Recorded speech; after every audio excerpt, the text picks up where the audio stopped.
Bible పునాదులు ఎంత బలహీనమేనో చూపించడానికి జెనిసిస్ పేరున వాళ్ళ పవిత్ర గ్రంథం చెప్తున్న సృష్టి రచన గురించి చదివితే చాలు. దృశ్యం: ఒక మధ్యతరగతి క్రైస్తవుల ఇల్లు. తండ్రి హాల్లో కూర్చొని పేపర్ చదువుకుంటున్నాడు. తల్లి లోపల వంట చేస్తున్నది. వాళ్ళ 9 ఏళ్ల కొడుకు లోపలి నుండి బయటకు వచ్చి తండ్రి వైపుకు వస్తున్నాడు. తండ్రి: ఎరా, ఇవాళ ఆదివారం బైబిల్ క్లాసులు ఎట్లా ఉన్నాయి? కొడుకు: కూల్. తండ్రి: కూల్? లాస్ట్ వీక్ వరకు ఆదివారం క్లాసులంటేనే చిరాకు పడేవాడివి, అప్పుడే అంత నచ్చేశాయా? కొడుకు: అబ్బా, కొత్తగా ఏసీ పెట్టారు, దాని గురించి అలా అన్నాను, క్లాసులో మాత్రం బోరే. తండ్రి: ఓహో, అదా సంగతి. నేను ఇంకా మావాడు మరోడిలా కనిపిస్తున్నాడేంట్రా అని కంగారు పడ్డాను. పోన్లే. కొడుకు: నాన్న, నాకు డౌట్ ఉంది, అడగనా? తండ్రి: మీ అమ్మని అడగరాదు? కొడుకు: అడిగాను, మిమ్మల్ని అడగమంది. తండ్రి: ఈ రోజుకు నా మనశ్శాంతి పరార్. సరే, ఏమిటి నీ డౌటు? కొడుకు: ఇవాళ స్కూల్లో 7 రోజుల సృష్టి గురించి చెప్పారు, అందులో. తండ్రి: ఇవాళ నీకు జెనిసిస్ గురించి తెలిసిందన్నమాట, మంచిదే. కొడుకు: ఫిల్ కాలిన్స్ 1996లో బ్యాండ్ గ్రూప్ వదిలి సోలో సింగర్ అయ్యాడు. తండ్రి: దానికి జెనిసిస్ పాఠానికి సంబంధం ఏంటి? దాని సంగతి వదిలేసి నువ్వు నన్ను అడగాలని అడుగుటి ఏంటి? కొడుకు: మా టీచర్ సృష్టి మొత్తం 6 రోజుల్లో జరిగిందన్నారు. తండ్రి: అవును, నిజమే కదా. కొడుకు: మా టీచరు చెప్పింది ఇది. And God said let there be lights, and there was light, and God saw the light that it was good, and God divided the light from the darkness, and God called the light day, and the darkness he called night, and the evening and the morning together were called the first day. తండ్రి: వారిని, ఇదంతా భలే గుర్తుంచుకున్నావురా, నేను కూడా ఇంత ఇదిగా గుర్తుంచుకోలేదు. కొడుకు: అవును, అమ్మ చెప్పింది, నువ్వు మంచి క్రైస్తవుడివి కాదట. తండ్రి: అమ్మ అలా చెప్పిందా నీకు? ఓహో, సరే, దాని సంగతి వదిలేయి, నీ డౌట్ ఏంటో చెప్పు. కొడుకు: టీచర్ సూర్యుడు 4వ రోజున సృష్టించబడ్డాడని చెబుతున్నారు, అందుకే అర్థం కాలేదు. తండ్రి: టీచరు అట్లా చెప్పి ఉంటే అది అట్లాగే జరిగి ఉంటుంది, ఇందులో నీకేంటి ప్రాబ్లం? కొడుకు: కానీ రాత్రి పగలు మొదటి రోజున, మొక్కలు జంతువులు 3వ రోజున పుట్టాయంటున్నారు, అదెలా కుదురుతుంది? తండ్రి: మీ టీచరు నిజంగా అలానే చెప్పారా? కొడుకు: అవును. తండ్రి: అయితే అది నిజమే అయి ఉంటుంది. కొడుకు: అదేంటి నాన్న, రాత్రి పగలు మొదటి రోజున పుట్టి, మొక్కలు 3వ రోజున పుట్టి, సూర్యుడు 4వ రోజున పుట్టడం కుదరదే. తండ్రి: నీ పాయింట్ నాకు అర్థం కావడం లేదు, కొంచెం అర్థమయ్యేటట్టు చెప్పు. కొడుకు: పగలు రావాలంటే సూర్యుడు ఉండాలి కదా, అది లేనప్పుడు ఉండేది రాత్రే కదా. మొక్కలు పెరగాలంటే సూర్యుడు కావాలి, సూర్యకాంతి లేకుండా అవి ఆహారం తయారు చేసుకోలేవు కదా. కానీ సూర్యుడు 4వ రోజున పుట్టాడు. తండ్రి: నాకు తెలియదురా, దేవుడు తలుచుకుంటే ఏదైనా చేయగలడని అనుకుంటే సరిపోతుంది కదా. కొడుకు: కాంతి మొదటి రోజునే పుట్టి సూర్యుడు 4వ రోజున పుట్టితే ఆ కాంతి ఎక్కడి నుంచి వచ్చింది? తండ్రి: నిజంగా నాకు తెలియదు, అసలు ఈ డౌటే ఎప్పుడూ రాలేదురా, కానీ బైబిల్ అట్లా చెప్పింది కాబట్టి అట్లాగే జరిగి ఉండాలి. కొడుకు: బైబిల్ ఎప్పుడు ఎవరు రాశారు? తండ్రి: నాకు తెలియదురా బాబు, నన్ను వదిలేయి. ఎవరో ఒక ఆయన 6000 సంవత్సరాల క్రితం ఏమి జరిగిందో రాసి ఉంచాడు, అంతే. కొడుకు: కానీ పేపర్ చైనాలో 2000 సంవత్సరాల క్రితమే కదా కనిపెట్టింది, 6000 సంవత్సరాల క్రితం బైబిల్ రాయడం ఎట్లా సాధ్యం? తండ్రి: నేను 6000 సంవత్సరాల క్రితం రాశారని చెప్పలేదు, అప్పుడు జరిగిన దాన్ని తర్వాత ఎప్పుడో గ్రంథస్థం చేసి ఉంటారన్నాను. కొడుకు: బహుశా నోవా గారు పెద్ద నావ నుంచి బయటపడ్డాకనా? తండ్రి: అవును, నోవా గారు పెద్ద నావ నుంచి బయటపడ్డాకనే. కొడుకు: కానీ ఆ వరదలో అంతకుముందు వాళ్ళు అందరూ చచ్చిపోయారు, నోవా గారు ఆయన కుటుంబమే బతికి ఉంది, అంటే ఈ కథ నోవా నుంచి వచ్చిందా? తండ్రి: అవును, ఈ కథలన్నీ నోవా నుంచి వచ్చాయి. కొడుకు: ఇవన్నీ నోవా గారికి ఎలా తెలిసాయి? తండ్రి: బహుశా దేవుడు చెప్పి ఉంటాడు. కొడుకు: ఈ కథలన్నీ నోవా గారే రాశారంటావు? తండ్రి: అవును, ఇది అర్థం చేసుకోవడానికి పెద్ద తెలివితేటలు అక్కర్లేదు, అప్పుడు బతికి ఉన్నది ఆయన ఒక్కడే కదా. కొడుకు: అంటే 4000 సంవత్సరాల క్రితమా? తండ్రి: అవును, 4000 సంవత్సరాల క్రితమే. కొడుకు: కానీ వాళ్ళకి అప్పుడు పేపర్ ఎక్కడిది? తండ్రి: అవును, నాకు తెలుసు, నువ్వు చెప్పావుగా పేపర్ 2000 ఏళ్ల క్రితమే కనుక్కున్నారని. కొడుకు: మరి డైనోసార్ల సంగతి ఏంటి? తండ్రి: ఇక్కడ డైనోసార్ల సంగతి దేనికి?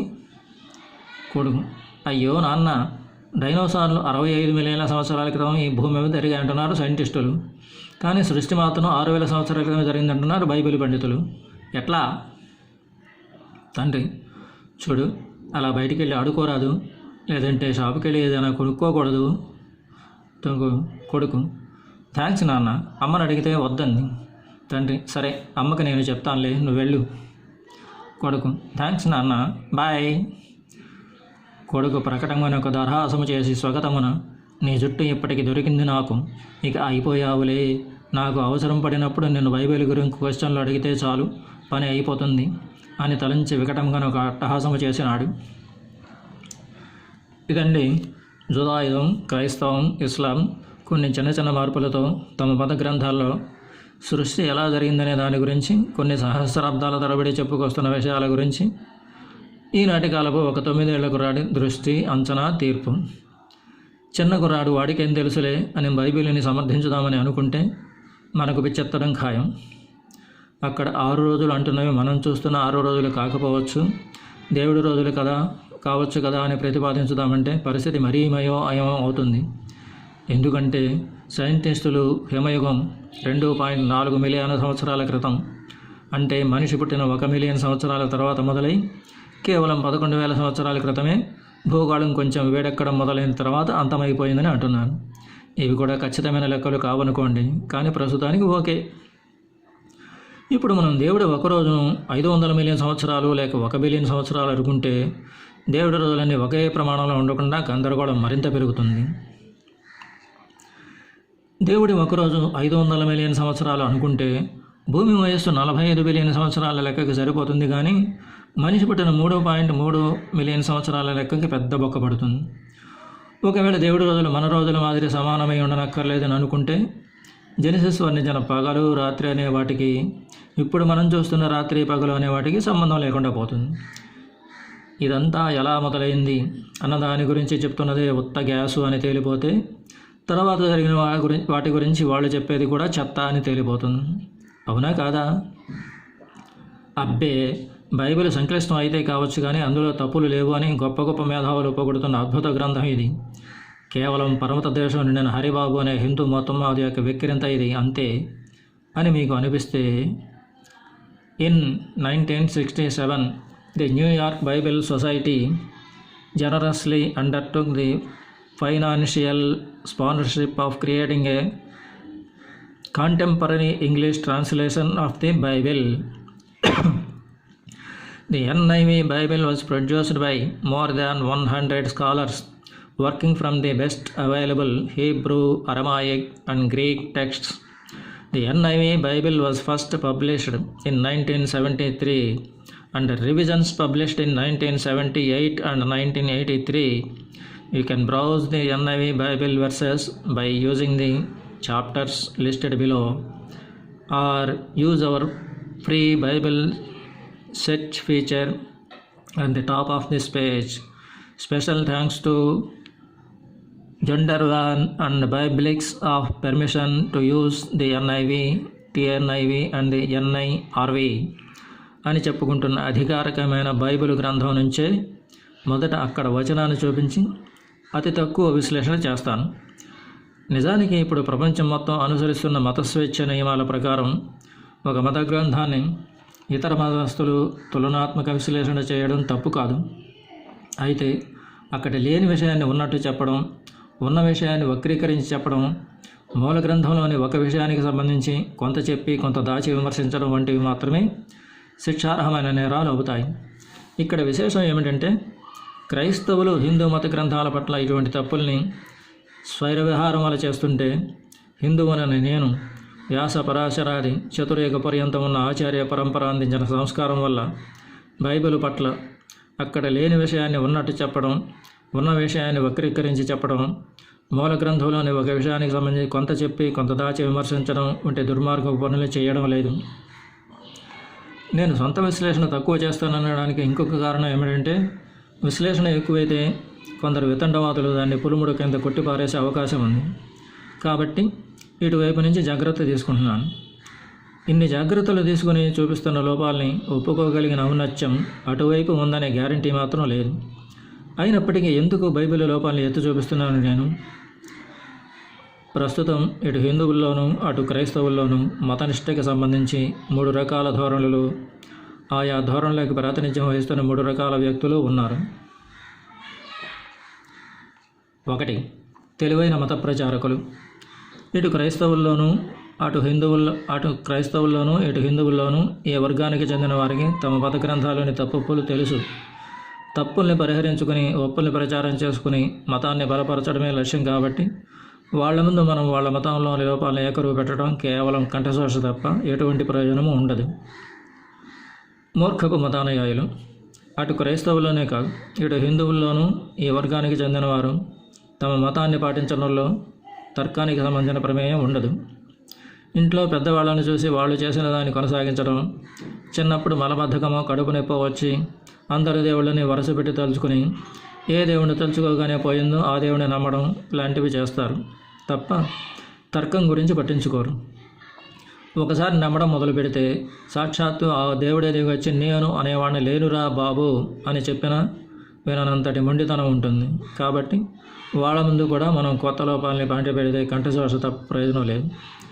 వీళ్ళు ఇంట్లో వాళ్ళకి రోగాలు వచ్చినప్పుడు, మరొక రకమైన కష్టాలు వేసినప్పుడు టబీమిని వాలిపోయి చిన్నప్పుడు మలబద్ధకమో కడుపు నొప్పో వచ్చి అందరూ దేవుళ్ళని వరుసపెట్టి తలుచుకుని ఏ దేవుడిని తలుచుకోగానే పోయిందో ఆ దేవుడిని నమ్మడం లాంటి పనులు చేసి మతం మార్చే పాస్టర్లకు లొంగుతారు. కానీ సత్యాల నెగ్గు చూపించి వాదించే మనలాంటి వాళ్ళకి లొంగరు.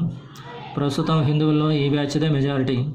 అందుకే పాస్టర్లు నెలకు హిందూ గ్రామాన్ని క్రీస్తు గ్రామం కింద మార్చుకుంటూ పోతున్నారు. తార్కిక మతావలంబులు. ఇటువంటి వాళ్ళు ఏ మతంలో ఎక్కువ మంది ఉంటే ఆ మతానికి అంతులేని కీర్తిని, బలాన్ని, వైభవాన్ని పెంచుతారు. ప్రస్తుతం అన్ని మతాలలోనూ వీళ్ళు చాలా తక్కువ మంది ఉన్నారు. హిందువుల్లో అయితే దాదాపు శూన్యం అని చెప్పాలి. అప్పటి వరకు తాము పాటిస్తున్న హిందూ మతం గురించి తెలియకపోవటము, తాము వెళ్ళబోతున్న క్రైస్తవ మతం గురించి కూడా తెలియకపోవటము మతం మారుతున్న హిందువుల్లో ఉన్న ప్రధానమైన లోపాలు. కాబట్టి ఇది నేను తాము పాటించే మతంలో తర్కం కోసం పట్టుబట్టే బుద్ధిమంతులైన హిందువు సోదరులకి చేస్తున్న మాట సాయం అంతే. వాళ్ళ ఇంట్లోనూ చర్చిలోనూ పాస్టర్లు చేయమని చెప్పిన అన్ని మతపరమైన విధుల్ని నిర్వర్తించుకుంటూ న్యాయార్జనతో సుఖపడుతూ మన మర్యాదని కాపాడుతూ న్యాయార్జితాల కోసం మనం చేస్తున్న శ్రమని గౌరవించే మంచి క్రైస్తవుల పట్ల మనం మర్యాదగానే ఉంటున్నాం కూడా. వాళ్ళని మతం మారి హిందూ మతంలోకి రమ్మని ఒత్తిడి చేసే అవసరం, దరిద్రం కూడా మనకి లేదు. ఏటొచ్చి ఎంత ఎక్కువ మందిని తమ అధీనంలో ఉన్న చర్చికి అతికించుకుంటే మతం మారిన వాళ్ళ న్యాయార్జితం నుంచి అంత ఎక్కువ దశమ భాగం నెల పెరుగుతుందనే లాభదృష్టితో ఉచ్చనీచాలని కూడా మర్చిపోయిన క్రైస్తవ మత ప్రచారకులు ఇక ముందు మన దగ్గరికి రావడానికి భయపడేలా చేయడానికి ఇక్కడ నేను అధికారికమైన బైబిల్ నుంచి ఎత్తి చూపించి విశ్లేషిస్తున్న వ్యాస పరంపర ఉపయోగపడుతుంది. మొదట బైబిల్ యొక్క నిర్మితి గురించి చెప్తాను. మనం భగవద్గీతను ఎలా అర్థం చేసుకుంటామో తెలుసు కదా. 18 విడివిడి భాగాల్ని అధ్యాయం అని పిలుస్తూ మొత్తం 18 అధ్యాయాల సమాహారాన్ని గ్రంథం లేక పుస్తకం అంటాం, అవునా? కానీ బైబిల్లోని విడివిడి భాగాలని గ్రంథం అని పిలిచి మొత్తం గ్రంథాల కలయికని నిబంధన అంటారు. లోక వ్యవహారం ప్రకారం జెనిసిస్ అని పిలిచేది బుక్ ఆఫ్ జెనిసిస్ అవుతుంది. హీబ్రూ మూలప్రతి 1:1 వచనం బెరిషెత్ ఇన్ ద బిగినింగ్ అని మొదలు కావటం వల్ల సంప్రదాయం ప్రకారం మూలప్రతి యొక్క పేరు కూడా అదే అవుతుంది. ఇందులోని మొదటి 38 అధ్యాయాలు అతి ప్రాచీన కాలపు మెసొపొటేమియన్ ప్రజల జీవితగాన్ని గురించి చెప్తాయి. ఎన్యుమా, ఎలిష్ వంటి ఇతర ప్రాచీన కాలపు మెసొపొటేమియన్ సాహితీ రూపాలలో ఇక్కడి సృష్టిఖండలోని కొన్నింటికి ప్రతిధ్వనులు, కొన్ని రాజవంశాల కాలానుక్రమణిక వివరాలు దేని నుంచి దేన్ని కాపీ కొట్టారో తెలియనట్టు కలిసిపోయి ఉంటాయి. తర్వాత వచ్చి 39 నుంచి 50 అధ్యాయాలు Egyptian grape cultivation, the river side scene, Egypt as Canaan's bread basket, Egyptian administrative procedure, Egyptian autobiographical narratives వంటి విషయాలతో నిండిపోయి క్రైస్తవ మతంలోనూ క్రైస్తవ జనంలోనూ అవిభాజ్యమైన ఈజిప్షియన్ ఇన్ఫ్లుయెన్స్ గురించి చెప్తాయి. మన పురాణ కావ్యాలలోనూ ఇలాంటి స్వల్ప భేదాలతో కూడిన రాజవంశాల కాలానుక్రమణిక వివరాలు, కథలు, పోలికలు కనిపిస్తాయి. కానీ అవేవి దేవుడు స్వయాన్ని చెప్పినవి కాదు. కాబట్టి వాటిలో వైరుధ్యాలు ఉన్నప్పటికీ, వాటికి చారిత్రక సంభావ్యత లేనప్పటికీ పెద్ద దోషం కాదు. కానీ ఎన్యుమా ఎలిష్ రచనాకాలం బెరెషిత్ రచనాకాలం కన్నా ముందు అని తేలితే మాత్రం వాళ్ళ దేవుడు సృష్టికాండని ఎనుమా ఎలిష్ రచయితల నుంచి కాపీ కొట్టినట్టు తేలిపోతుంది. క్రైస్తవం ఒక్కదానివే కాదు, యూదు, క్రైస్తవ, మహమ్మదీయ మతాల పునాదులు కదిలిపోతాయి. The book of Genesis is foundational for the understanding of the rest of the Bible. Its message is rich and complex, and listing its main elements gives a succinct outline of the biblical message as a whole. It is supremely a book that speaks about relationships, highlighting those between God and His creation, between God and humankind, and between human beings అని పరిచయకర్తలు చెప్తున్న గొప్ప కబుర్లని ఒక్కొక్కదాన్ని తీసుకుని అవి ఎంత గొప్పవో పరిశీలిస్తాను. అక్కడ వాళ్ళు మన దేవతల విగ్రహాల్ని పగలగొడుతున్నారు. ఇక్కడ నేను వాళ్ళ యెహోవా దేవుణ్ణి, వాళ్ళ దేవుడు స్వయాన్ని చెప్పిన పవిత్ర గ్రంథాన్ని కలిపి పగలగొడుతున్నాను.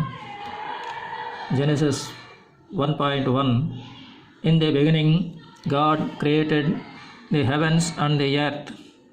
Genesis 1.2 Now the earth was formless and empty. Darkness was over the surface of the deep, and the Spirit of God was hovering over the waters. Genesis 1.3 And God said, Let there be light, and there was light. Genesis 1.4 God saw that the light was good, and He separated the light from the darkness.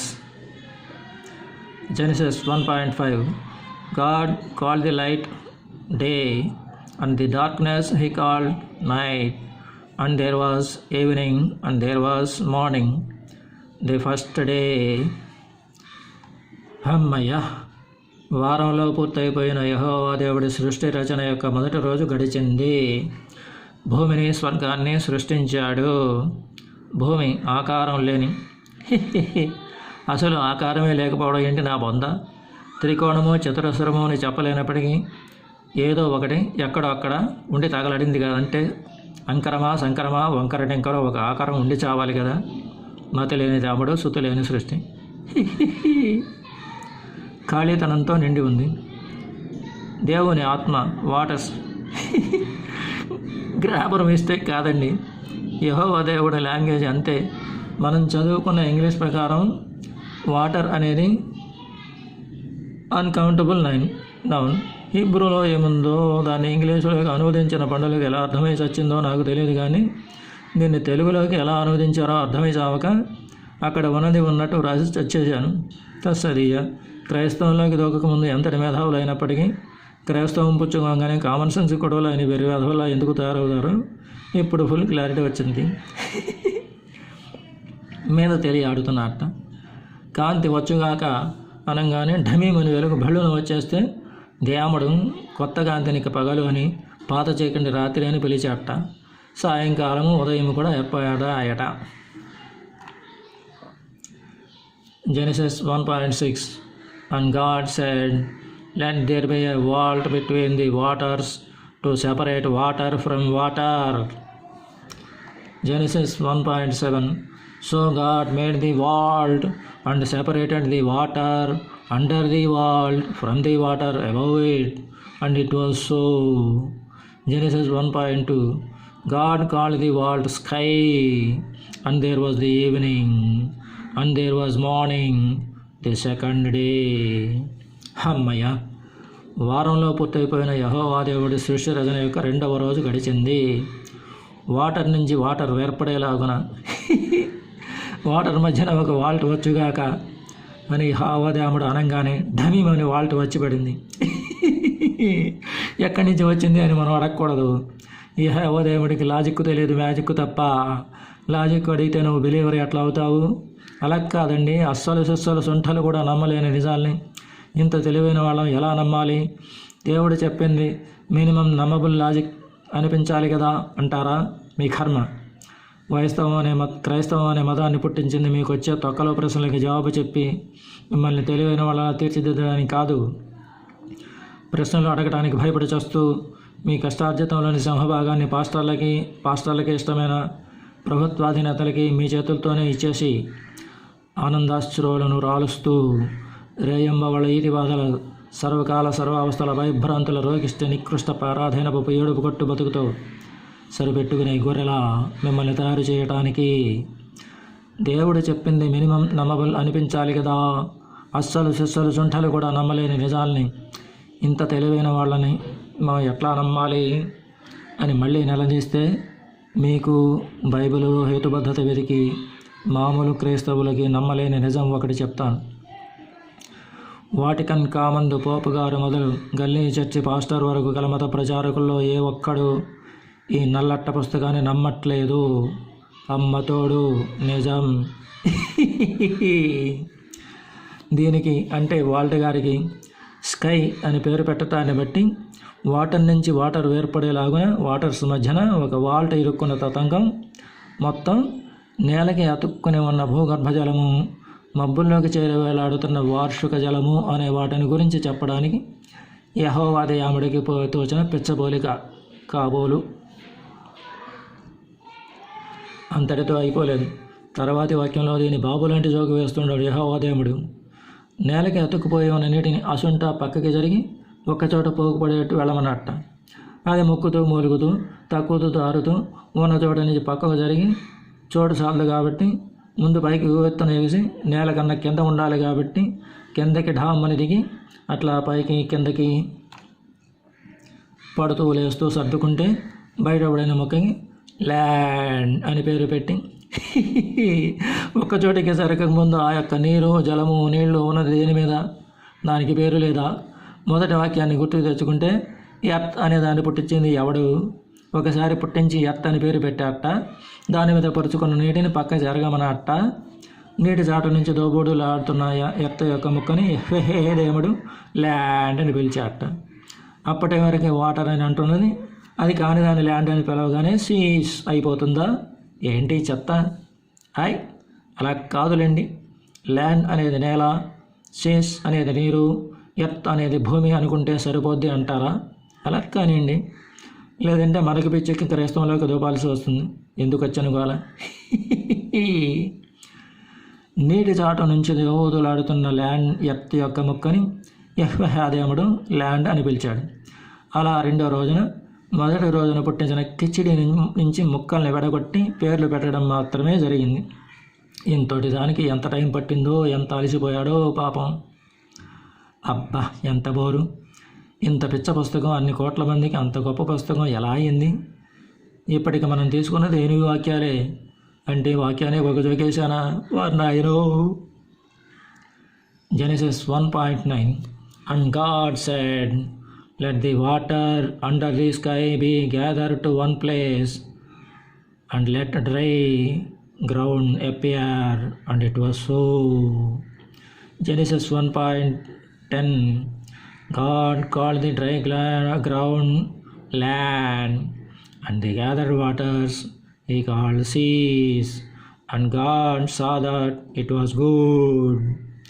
Genesis 1:11 Then God said, Let the land produce vegetation, seed-bearing plants, and trees on the land that bear fruit with seed in it, according to their various kinds. And it was so.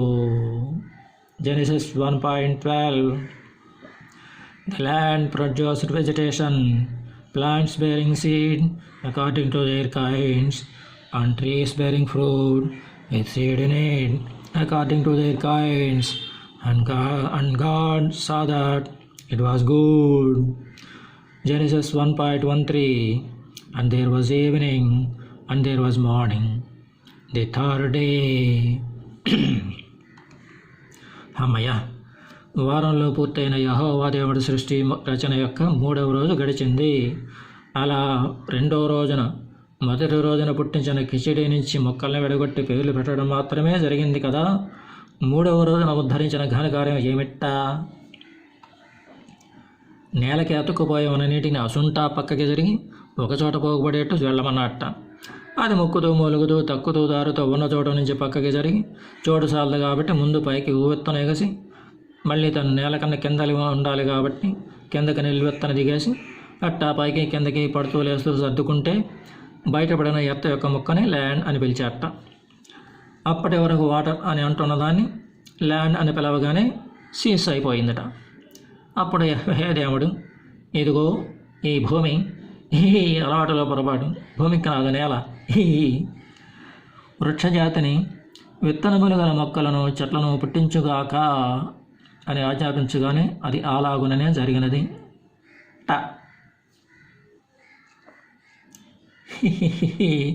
ఎందుకు కాదు ఆ 9వ తరగతి కురాడు నవ్వింది. Bible రచయితలు ఎంత తెలివైన వాళ్ళు కాకపోతే. The land produced vegetation, plants bearing seed according to their kinds and trees bearing fruit that seed in it according to their kinds అని మాత్రం చెప్పి ఎన్ని రకాల మొక్కల్ని ఎన్ని రకాల చెట్లని సృష్టించాడు అనే లెక్కని దాటేసి and God saw that it was good అనే పిచ్చమాటతో సరిపెట్టేస్తారు. తను చేసిన సృష్టిని చూసి తను గుడ్ అనుకోవడం ఏంటి నా బొంద. చిన్నపిల్లలు కూడా వాళ్ళు చేసింది వాళ్ళకి బాగుంది అనిపిస్తే సరిపెట్టుకోరు. అమ్మా నాన్నలకు చూపించి వాళ్ళు గుడ్ అంటే కాలర్ ఎగరేస్తారు. కానీ దేవుడు వేరే వాళ్ళు గుడ్ అనే ఛాన్సు లేని లత్తుకోరు వ్యవహారం చేసి తగలడ్డాడు కనుక బైబిల్ రచయితలకి తాము దేవుడు అంటున్న యెహోవాకి వాళ్ళే 100/100 మార్కులు వేసుకోవాల్సిన నిర్ధారణ పట్టింది. మళ్ళీ సాయంత్రం ఉదయం ఏర్పడడం గురించి చెప్తున్నాడు. మొదటి రోజున చేసింది మర్చిపోయాడా? అప్పుడే 2 ఉదయాల్ని 2 సాయంకాలని చూశాక కూడా మర్చిపోవడం ఏంటి? అబ్బే, మీరు ప్రతి వాక్యాన్ని పీక పాంగం పెడితే అస్సలు బాగోదు. విరుగుడులకు ఆహ్లాదం కలిగించడం కోసం అరవిందుగాను వినసొంపుగాను ఉన్న వాక్యాల్ని మరల ఉచ్చరించడం పునరుక్తి దోషం కూడా కాదు, వదిలేయండి అంటారా? అలా కానివ్వండి. కందకలేని ధర కత్తిపేటగా అన్నట్టు క్రైస్తవుకు లేని రామోషి నాకు దేనికి? అయితే ఏ మాట కాబట్టి చెప్పుకోవాలి. బైబిల్ జాముడికి మతిమరుపు జాస్తి. ముందు మీకే తెలుస్తుందిగా. Genesis 1:14 And God said, Let there be lights in the vault to the sky to separate day from the night, and let them serve as signs to mark sacred times and days and years. Genesis 1:15 And let them be lights in the walls of the sky to give light on the earth. And it was so. Genesis 1:16 God made 2 great lights, the greater light to govern the day, and the lesser light to govern the night. He also made the stars. Genesis 1:17 God set them in the vault of the sky to give light on the earth. Genesis 1:18 To govern the day and night, and to separate light from darkness. And God saw that it was good. Genesis 1:19 And there was evening, and there was morning, the 4th day. Hammaya. వారంలో పూర్తయిపోయిన యెహోవా దేవుడి సృష్టి రచన యొక్క 4వ రోజు గడిచింది. అలా 3వ రోజున మొదటి రోజున పుట్టించిన కిచిడి నుంచి మొక్కల్ని 2వ రోజున విడగొట్టి పేర్లు పెట్టడం, 3వ రోజున మొక్కల్ని చెట్లని పుట్టించడం మాత్రమే జరిగింది కదా. 4వ రోజున ఉద్ధరించిన ఘనకార్యం ఏమిట్టా? యెహోవా దేవుడి మతి పరువు గురించి ముందు మీరే చూస్తారుగా అన్నదానికి సాక్ష్యం ఇక్కడ కనిపించేస్తుంది. చూస్తున్నారుగా. పగటిని రాత్రిని వేరు చేయి కాంతులను స్కై మీదకి రమ్మన్నట్ట. వచ్చి అవి ఏం చేయాలట? పవిత్ర తిథులకు, రోజులకు, సంవత్సరములకు హద్దులు చూపించాలట. వాటర్ అనిపించే మాటల కన్నా లైట్ అనేది కొంత నయమే. గుడ్డి కన్నా మెల్లనయం కదా. లైట్ అనే దానికి కాంతిని పుట్టించే వస్తువు అనే 2 అర్థాలు ఉన్నాయి కాబట్టి అంతవరకు బాగానే ఉంది. కానీ భూమి మీదకి స్కై మీద అమర్చిన లైట్స్ నుంచి వస్తున్న లైట్ ఎక్కడిది? మొదటి రోజున సృష్టించిన లైట్స్ యొక్క అవసరం లేని లైట్. 4వ రోజున సృష్టించిన లైట్స్ యొక్క అవసరం ఉన్న లైట్ ఒకటేనా? ఒకటి అయితే మర్చిపోయి మళ్ళీ సృష్టించినట్టు కాదు. ఒకటి కాదు అనాలంటే రెండింటి యొక్క లక్షణాలని, ప్రయోజనాలని చెప్పి వాటి మధ్యన ఉన్న పోలికలు, తేడాలు కూడా చెప్పి తీరాలి. మళ్ళీ జోకులు వేస్తున్నాడు. స్కై అనే వాటి మీద 2 అతిపెద్ద కాంతుల్ని సృష్టించేశారట. దీనికిట భూమి మీద పవిత్ర తిథులు, రోజులు, సంవత్సరాలు లెక్క తెలియడానికి అని చెప్పాడు కదండి. అప్పుడే మర్చిపోయారా అని అంటారా? వస్తున్నా అక్కడికే వస్తున్నా. ఆ యొక్క 2 గొప్పవైన కాంతుల్లో ఎక్కువ గొప్పది పగటిని శాసిస్తుందట, తక్కువ గొప్పది రాత్రిని శాసిస్తుందట. 2 గొప్ప కాంతులు, ఒక ఎక్కువ గొప్పదగు కాంతి, ఒక తక్కువ గొప్పదగు కాంతి అని ఏడవకపోతే సన్, మూన్ అని ఏడవచ్చు కదా. క్లారిటీ లేదేమో పాపం. సైన్స్ కథ సంబంధించిన ఇలాంటి విషయాల్లో గభీమని తీర్మానం చేసేస్తే తర్వాత తేడా కొట్టినప్పుడు మొత్తానికి బ్యాండు పడిపోద్దని జడుచుకుని ఉంటాడు యెహోవాదేవుడు. మళ్ళీ సాయంత్రం ఉదయం గురించి పాట ఎత్తుకున్నాను. మొదటి రోజున చేసింది మర్చిపోయాడా? అప్పుడే 2 ఉదయాల్ని 2 సాయంకాలాన్ని చూసాక కూడా మర్చిపోవడం ఏంటి?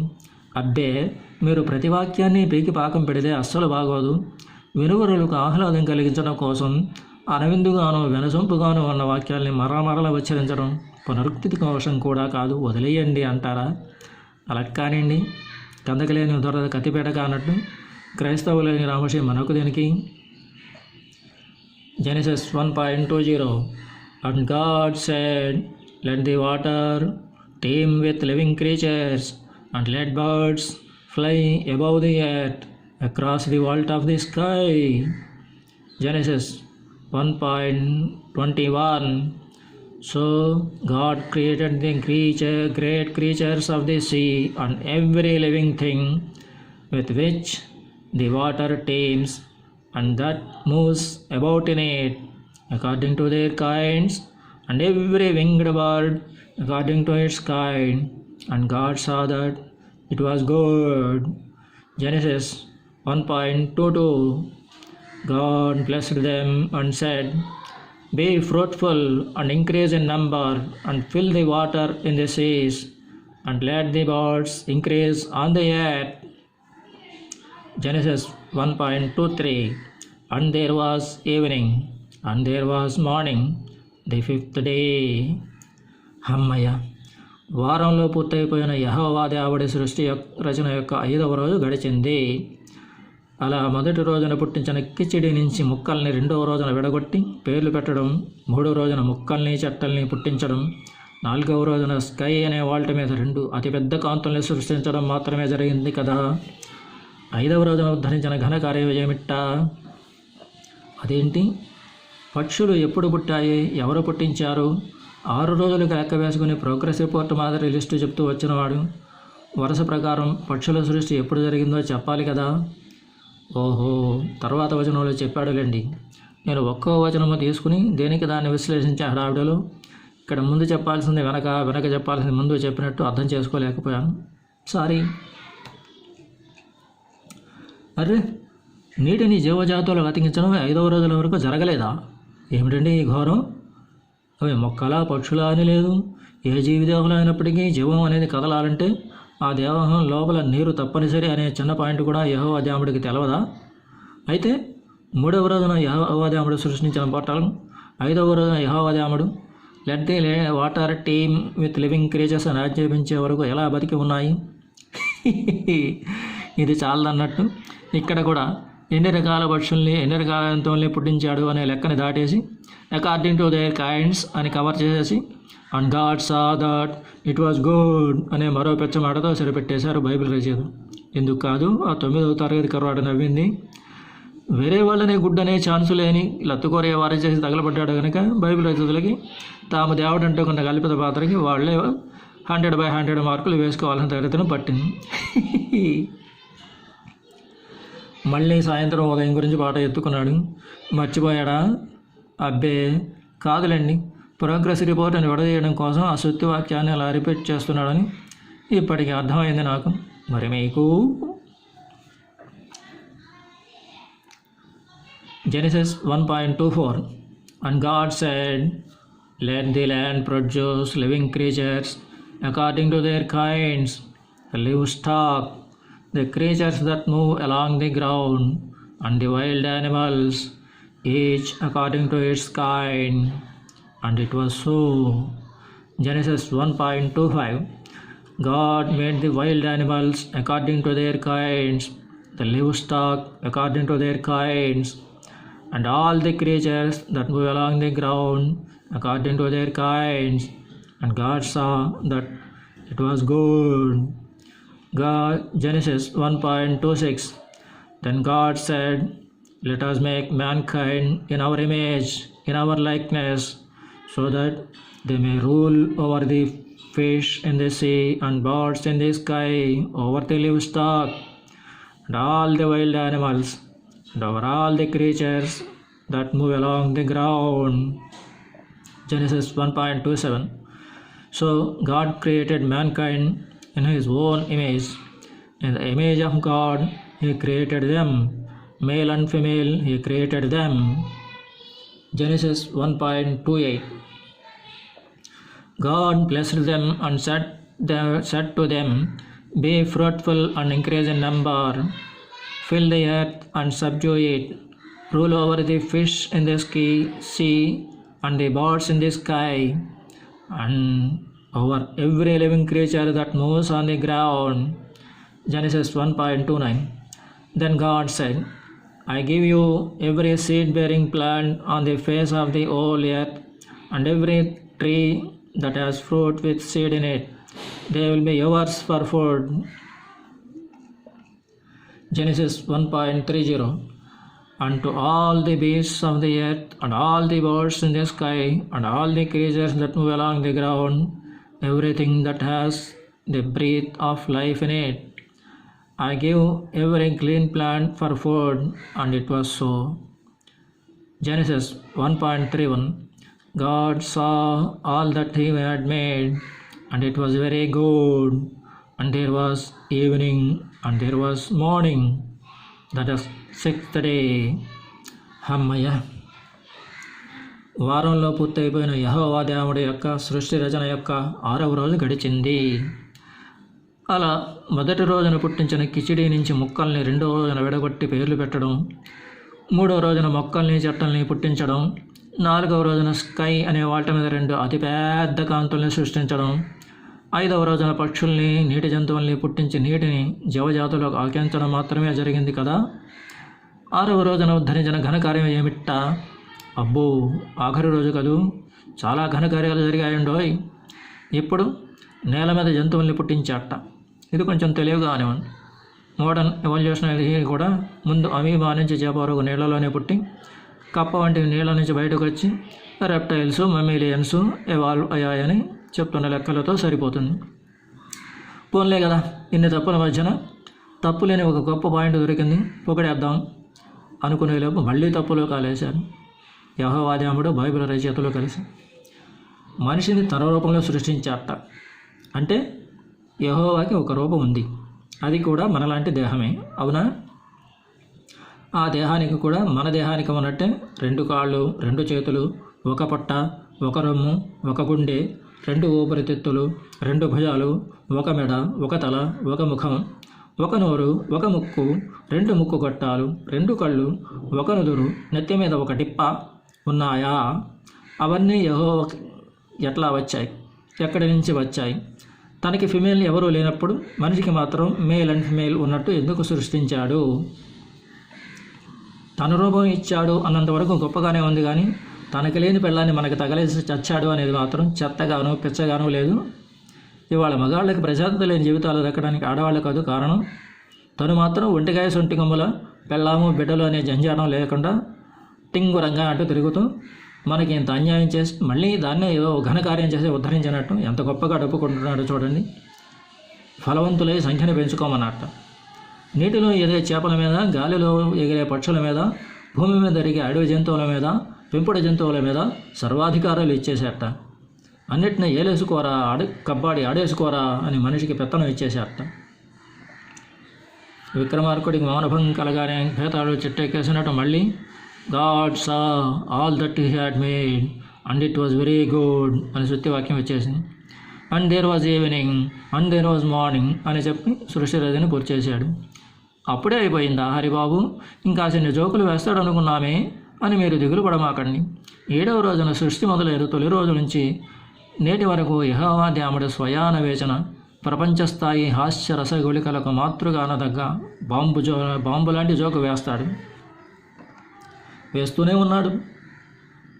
Genesis 2.1 Thus the heavens and the earth were completed in all their vast array. Genesis 2.2 By the 7th day God had finished the work he had been doing.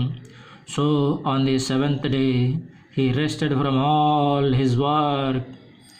Genesis 2.3 Then God blessed the 7th day and made it holy, because on it he rested from all the work of creating that he had done. హమ్మయ్య, వారంలో పూర్తయిపోయిన యెహోవా దేవుడి సృష్టి రచన యొక్క 7వ రోజు గడిచింది. అలా మొదటి రోజున పుట్టించిన కెజిడీ నుంచి మొక్కల్ని 2వ రోజున విడగొట్టి పేర్లు పెట్టడం, 3వ రోజున మొక్కల్ని చెట్లని పుట్టించడం, 4వ రోజున స్కై అనే వాల్ట మీద 2 అతిపెద్ద కాంతుల్ని సృష్టించడం, 5వ రోజున పక్షుల్ని నీటి జంతువుల్ని పుట్టించి నీటిని జీవజాతులు అతికించడం, 6వ రోజున మనిషిని సృష్టించి అన్నిటి మీద పెత్తనం ఇవ్వడం మాత్రమే జరిగింది కదా. 7వ రోజున ఉద్ధరించిన ఘనకార్యం ఏమిట్ట? కలిసిపోయాట, విశ్రాంతి తీసుకున్నట్ట, 7వ రోజున ఆశీర్వదించాట, మనిషిని కూడా ఆ రోజున పన్ని బాటలకు వెళ్ళొద్దన్నట్ట. ఇతరులకి మేలు చేసే పనిని పవిత్రం అంటే ఒక లెక్క, అసలు పనే చేయని ఖాళీ సమయాన్ని పవిత్రం చేయడం ఏమిట్ట? యెహోవా దేవుడు వాక్యానికి ఒక జోకు వేశాడు కదూ. అబ్బెబ్బే, అవును వేసిన జోకులు హరిబాబు యెహోవాకి అంటగట్టడం తప్పు అంటారా? అలా కానివ్వండి, లేదంటే పిచ్చెక్కి ప్రయత్నంలోకి దూకాలి. ఎందుకు వచ్చిన గోల?